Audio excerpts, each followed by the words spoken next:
So, sa solo live task reward ninyo is kailangan nyo po ng 200 points worth of gift para ma-receive nyo po yung 1 hour solo live.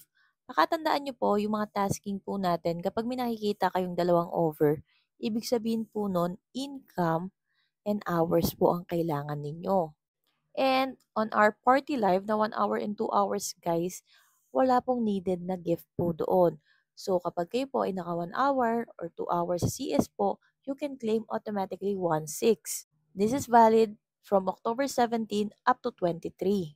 So ayan, mga ilang araw na lang. So I know may mga concern kayo regarding on live task reward and I raise it regarding on that. Siyempre, sila pa rin naman po ang magde-decide nun.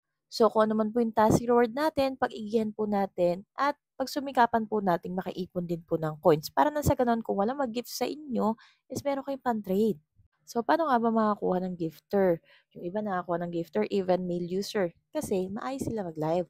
They are doing their live quality. Bukod sa setup, sa attire, sa voice, sa communication, kung wala kayong talent, edi gumawa kayo ng bagay na kung saan magkakaroon kayo ng attraction sa inyong mga viewers, connection sa inyong mga viewers. So, that's it. That's the live task reward target for 1 hour solo live. Kaya hindi nyo nakiklaim yan dahil kailangan nyo ng 200 points worth of gift. So, I'm doing live every 9 p.m. My user ID is 79170. I'm Lily Cruz in Popo Live. So, I'm doing live every Tuesday hanggang Saturday. And then, I have some tutorials on my YouTube channel or other social media accounts. Just search Tita Laika. So, sa mga nalilito regarding sa live task reward, pumunta kayo sa aking YouTube channel. Andun yung full vlog regarding on how to understand your live task reward. Kasi yung iba madalas sinasabi lang, ma'am, nagbabawas po kasi. Hindi, nag-a-adjust mare.